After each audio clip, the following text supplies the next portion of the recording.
നമസ്കാരം. ഓട്ടക്കാരനെക്കുറിച്ച് ഒരു വാക്ക്. എൻ്റെ കയ്യിലിരിക്കുന്ന ഈ നാണയം സാധാരണ പല കളക്ടേഴ്സിൻ്റെ കയ്യിലുള്ള ഓട്ടക്കാരണയാണ്. പക്ഷേ ഇതിൻ്റെ ഒരു പ്രത്യേകതയുണ്ട്. ഇതിൻ്റെ പുറകിലുള്ള ഒരു കളർ ടോണുണ്ട്. ഈ ഒരു കളർ ടോൺ കൊണ്ട് മാത്രം ഈ നാണയത്തിൻ്റെ വില ഏകദേശം 800 മുതൽ 1000 രൂപ വരെ വരാറുണ്ട്.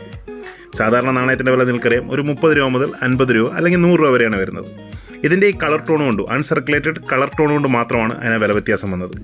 ഇനി മറ്റൊരു നാണയങ്ങൾ കാണാം. ഇതിലെ റൗണ്ടിന് ചെറിയൊരു എറർ സംഭവിച്ചിട്ടുണ്ട്. ഈ ഒരു എറർ കാരണം ഈ നാണയത്തിൻ്റെ വില സാധാരണ 50 100 കിട്ടുന്നിടത്തുനിന്നും ഒരു 200 മുതൽ 250 രൂപ വരെ കിട്ടാൻ സാധ്യതയുണ്ട്. കാരണം ആ ഒരു മിൻറ്റിൽ വന്ന ചെറിയൊരു എറർ കാരണമാണ്. ഇനിയും ഒരു നോർമൽ UNC നാണയം നമുക്ക് പരിചയപ്പെടാം. ഈ ഒരു നാണയത്തിൻ്റെ വില UNC കണ്ടീഷനിൽ 100 രൂപ മാത്രമാണ്. യൂസ്ഡ് കണ്ടീഷൻ ഈ നാണയത്തിൻ്റെ വില 50 രൂപ മാത്രമാണ്. അപ്പോൾ നമ്മുടെ പലരുടെയും കയ്യിലുള്ളതും പലരും ഇതെന്തോ ലക്ഷങ്ങൾ കിട്ടുമെന്ന് കരുതിയിരിക്കുന്ന ഈ ഓട്ടക്കാലനെക്കുറിച്ച് ഒരു ചെറിയൊരു ഡീറ്റെയിൽ തന്നു എന്ന് മാത്രം. അപ്പോൾ മറ്റൊരു വീഡിയോയിൽ കാണാം. Keep watching. Thank you very much.